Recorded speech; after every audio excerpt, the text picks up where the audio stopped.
अगर गाड़ी रेंट करने के बारे में सोच रहे हो ना, तो हमेशा छोटी गाड़ी रेंट करो, क्योंकि यहाँ पे जितनी छोटी गाड़ी होगी ना, उतनी पार्किंग वगैरह में बहुत ज़्यादा आपको इजी होगा। क्योंकि यहाँ पे सिटी में ऑर्डर्स आते हैं उबर के, फटाफट बजते हैं, तो गाड़ियाँ ऐसे लगी होती हैं, एक जैसे एक लाइन ऐसे है, एक ऐसे है, तो यहीं पे ही गाड़ियाँ साइड साइड में लगी होती हैं। बीच में टू वे होता है, एक आ जाने का, एक आने का। तो ये चीज़ होती है। तो यहाँ पे आपको पैरेलल पार्किंग भी करनी पड़ जाती है बीच में ट्रैफिक के जाते जाते। तो दो गाड़ियाँ खड़ी हैं, उसके बीच में आपको गाड़ी घुसानी होती है। तो इस करके लंबी गाड़ी में थोड़ी दिक्कत आती है। बाकी आप तो वैसे ही, हम तो एक्सपर्ट ही होते हैं पार्किंग पुर्किंग में, और क्या। वो आपके ऊपर है, जो सी मर्जी लो, बट प्रेफर ये होता है कि छोटी लोगे तो, या डिलीवरी पिकअप करने गए फूड की, तो आपने गाड़ी पार्क करनी है, तो थोड़े पीरियड के लिए ही पार्क होती हैं यहाँ पे। मतलब बोर्ड्स लगे हुए हैं काफ़ी जगह कि नो पार्किंग, या फिर it's for the loading zone. Loading zone मतलब जो सुबह ट्रक्स वगैरह आते हैं, उनमें सामान जाता है, वो उनके लिए स्पेसेस होती हैं पार्किंग की, तो उसमें आप गाड़ी नहीं पार्क कर सकते। और भी बड़ी होती हैं, जैसे ये वाली पार्किंग सिस्टम टैक्सीज के लिए है, ये उनके लिए है, दूसरी पर्सनल गाड़ियों के लिए, ऑफिस की गाड़ियों के लिए है, ऐसे होता है। तो आपको ये चीज़ें चेक करनी पड़ेंगी। जहाँ पे 1P लिखा होता है ना, यहाँ पे विक्टोरिया में 1P, 2P, 1.5P green colour का होता है, तो वहाँ वहाँ आप पार्क कर सकते हो। 1P का मतलब होता है 1 घंटे की पार्किंग, 2P का 2 घंटे की, 1/2P का मतलब होता है आधे घंटे की, 1/4 भी होता है, तो उसका मतलब होता है 15 मिनट की पार्किंग। तो वो चीज़ें थोड़ी सी ध्यान रखना। और नो पार्किंग में कभी पार्क मत करना, नहीं तो टिकट मिलेगी और अच्छी खासी, अपना 300 $350 की, वो खर्चा बढ़ जाता है बस थोड़ा सा। और रेंटल गाड़ी में कभी भी ड्रिंक एंड ड्राइव का केस मत करना। ये बहुत ज़्यादा गलत बात तो है ही है, बट ये बहुत बड़ी प्रॉब्लम क्रिएट कर देता है आपके लिए और आपकी फैमिली के लिए भी।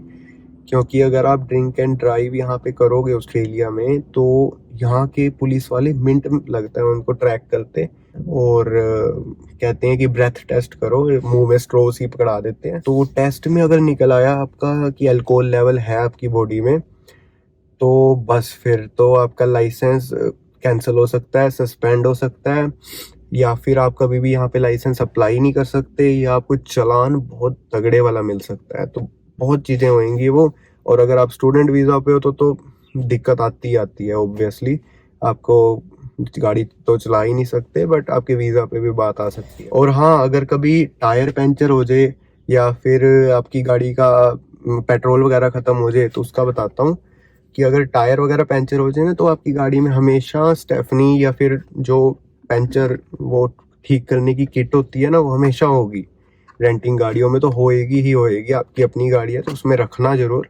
बनिंग्स वगैरह वेयर हाउसेज हैं, वहाँ से मिल जाती है। 30 आई थिंक $35 तक की होती है, तो वो बहुत ज़रूरी है। वो आपको ना भी आता हो तो इमरजेंसी के टाइम पे 2 मिनट लगते हैं, यूट्यूब वगैरह से या ऑनलाइन आप चेक कर सकते हो कि इसका कैसे रिपेयर करना है। वो 5 मिनट का प्रोसेस है, मैंने भी करा हुआ है। तो उसमें कोई बहुत ज़्यादा बड़ा कॉम्प्लेक्सिटी नहीं है, तो वो हो जाएगा। बट अगर आपकी गाड़ी का फ्यूल ख़त्म हो गया, हाईवे पे हो गया, आपको पता नहीं लगा, मीटर रीडिंग में हो जाता है कई बार, बंदा कहता है यार आने तो वाला है पेट्रोल पंप, कोई बात नहीं देख लेंगे, वो फ्यूल ख़त्म हो गया प्रॉपर। और कभी भी ऐसी सिचुएशन में किसी प्राइवेट कंपनी को कॉल मत करना कि जैसे आपकी गाड़ी ख़राब होगी तो हमें फ्यूलिंग की ज़रूरत है, हेल्प चाहिए। तो आपने ऑनलाइन उसको गूगल पे सर्च किया, तो चल भाई फ़ोन कर दिया, या अपने फ्रेंड को फ़ोन किया, वो कहता है कि मैं अभी बंदा भेजता हूँ कोई। तो ऐसे कभी ना करना। यहाँ पे विक्टोरिया में तो ये सिस्टम है, मेलबर्न में, कि आपका फ्यूल अगर ख़त्म हो जाता है ना, तो आपको विक्टोरियन रोड्स की गवर्नमेंट की वेबसाइट पे जाओ, वहाँ पे इनका कस्टमर केयर का नंबर है, वहाँ पे आप कांटेक्ट करो। और वो हार्डली 10 मिनट्स के अंदर अंदर, जहाँ पे आपकी गाड़ी खराब हुई है थोड़े मतलब पोर्शन के लिए, हाईवे के पोर्शन को ऑब्वियसली पूरा तो नहीं करेंगे, तो वो पोर्शन बंद हो जाता है, जिसमें आपकी गाड़ी सेफ रहती है, आप खुद सेफ रहते हो। और हार्डली 15 मिनट्स में उनकी विक्टोरियन रोड्स की तरफ से, गवर्नमेंट की तरफ से एक बंदा आएगा, जो थोड़ा सा कंटेनर में फ्यूल लेके आएगा और आपकी गाड़ी में भर देगा, जिससे आप पेट्रोल पंप तक अपना बड़े आराम से जा सकते हो। और उसके कोई चार्ज नहीं होता, वो फ्री सर्विस है यहाँ पे। तभी मैं कह रहा हूँ कभी भी किसी प्राइवेट कंपनी को कॉल मत करना ऐसी सिचुएशन में, तो बहुत अमाउंट ले लेंगे ऐसी बेफजूल का। विक्टोरियन रोड्स की वेबसाइट पे जाओ, उनको कांटेक्ट करके उनको सिचुएशन बताओ कि मैं कहाँ खड़ा हूँ, कौन सा हाईवे है, कौन सा अपना यहाँ पे नंबर्स होते हैं हर मतलब हाईवे के हर पॉइंट के ना, तो वो अपना आप गूगल मैप्स पे सर्च करके आराम से बता सकते हो। तो ये, और हाँ एक और चीज़, अगर किसी बच्चे की रेंटिंग गाड़ी में अगर बाई चांस चाबी छूट जाती है ना, या ग्रोसरी वगैरह करते कई बार होता है ना डिक्की में चाबी फेंकी रहेगी, तो उस केस का भी मैं बताता हूँ प्रॉपरली। वो बहुत महंगा पड़ जाता है, वो उसके 200 to 300 चार्जेस होते हैं बंदे को बुलाने के। ऑनलाइन बंदा मिलता है जो ऐसे गाड़ी खोलता है, जैसे इंडिया में नहीं होता कि चाबी वाला आता है अपना, वो साइकिल से पे गाड़ी के पास आता है घर में, तो वो खोल देता है मिनट में दरवाजा। उसका सिस्टम वही है, बट फर्क क्या है, वो आएगा यहाँ का जो बंदा है वो आएगा गाड़ी में, यूट बोलते हैं उसको, यूट में आएगा बढ़िया तरीके से अपना, और वो कहेगा इस काम के 2 मिनट्स भी लग सकते हैं, 2 आवर्स भी लग सकते हैं, और पूरा दिन भी जा सकता है। तो ये काम पे है कि आप रिस्क लेना चाहोगे इसी काम के। आप, मैं तो $300 लूंगा, तो उस टाइम पे इमरजेंसी होती है बच्चे को, वो कह देता है हाँ ठीक है नहीं कोई बात नहीं, तो वो फिर काम होता है 2 मिनट का, वो कुछ नहीं करते। जैसे गाड़ी का ये जैसे दरवाजा है ना, इसके अंदर वो बैलून सा फंसा के मोटा सा, उसके अंदर पंप करते हैं उसको बैलून को, तो वो गाड़ी का दरवाजा अपने आप ऑटोमेटिकली खुल जाता है। तो बस दरवाजा खुल गया, अनलॉक होगी गाड़ी। तो ये सिस्टम होता है। वो ऐसे बड़े फ्रॉड स्कैम्स होते हैं, तो इन चीज़ों से भी बच के रहना थोड़ा सा। क्योंकि अब ना मैं अपना एक इंसिडेंट बताता हूँ कि एक बारी, पता नहीं जून की बात है पता नहीं जुलाई की बात है, मैं यहाँ पे ना, मैंने सोचा कि चलो मेरा फ्रेंड भी रेंट पे ले रहा है गाड़ी, मैं भी लेके देखता हूँ। अपना नवा नवा शौक था, वो तो पता ही है इंडिया से आते हैं नवे नवे। तो उसने राय दी अपना कि यार मैं तो उबर चला रहा हूँ, अपना रेंट पे लिया है मैंने, ऐसे ऐसे $200-300 पे करके, मेरे को तो गाड़ी की चाबियां मिल गई, मैं तो अपनी गाड़ी ऐसे समझ के चला रहा हूँ बढ़िया। तो मैंने भी उसकी देखा देखी अपना करा ली बुक, मैं भी रेंट पे ले आया गाड़ी। हफ्ता चलाई, 2 हफ्ते चलाई, रूल्स इतने पता नहीं थे। मेरा सिस्टम ये था, जो आगे गाड़ी है उसको देखते देखते मैं इधर मुड़ जाता, आगे चला जाता, कितनी बार तो हाईवे गलत चढ़ गया। तो मैंने ऐसे ऐसे सीखा हूँ, कोई इतना था नहीं कोई बताने वाला। तो ये सिस्टम रहा है मेरा।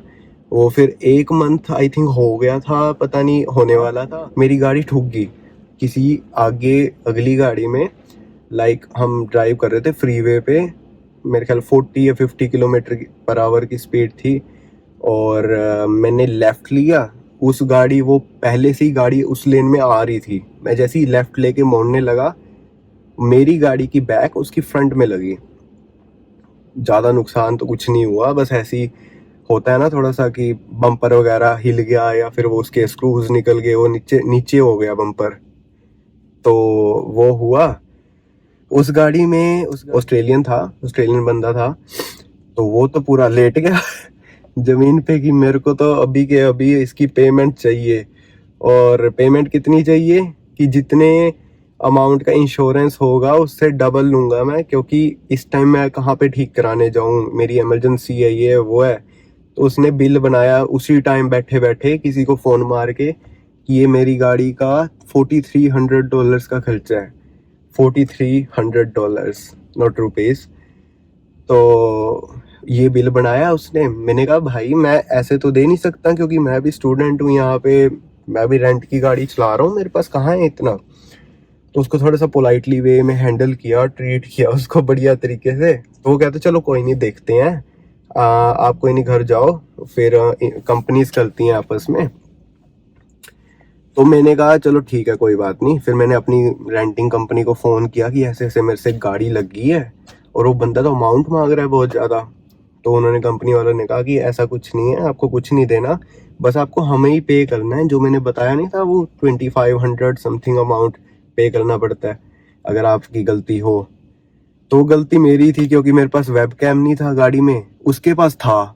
तो उसकी वेब कैम ने गाड़ी में शीशे में लगे हुए मेरी गाड़ी कैप्चर हो गई उसकी लगती हुई। तो ऑब्वियसली वो तो मेरे को पे करने पड़े थे, तो मैंने $2500 पे करे उसको at the moment renting company को। फिर उन्होंने आगे इंश्योरेंस का प्रोसेस चलाया कि कैसे इंश्योरेंस कंपनी वाले उसकी गाड़ी ठीक करने जाएंगे। रेंटिंग कंपनी वालों ने फ़ोन किया इंश्योरेंस को आफ्टर गेटिंग माई मनी। तो ये था, फिर मैंने वो गाड़ी वापस की क्योंकि वो गाड़ी ऐसी थी, लंबी गाड़ी। ये रहा है बस इंसिडेंट। तभी कहते हैं रेंट की गाड़ी भाई बड़े ध्यान से चलाओ, नहीं कॉन्फिडेंस तो मत चलाओ, कोई दिक्कत नहीं है। यहाँ पे पब्लिक ट्रांसपोर्ट बहुत बेस्ट है ऑस्ट्रेलिया का, मेट्रोज चलती हैं, ट्रैम्स चलती हैं, कोई दिक्कत नहीं। चलो बाकी यही सब कुछ था यार जो बता सकता था मैं, जितनी मेरी नॉलेज है, जो जो कुछ हुआ। बाकी अगर कोई पॉइंट रह गया हो तो मेरे को कमेंट्स में बता देना, मैं उसको क्लियर कर दूंगा डाउट, क्योंकि चीज़ें तो बहुत कुछ हैं बताने को, बट वही है ना, टाइम की लिमिट होती है थोड़ी सी। तो मेरे को बताओ क्या क्या पॉइंट्स हैं आपके, क्या क्या डाउट्स हैं, आप क्लियर करेंगे पूरे बढ़िया तरीके से।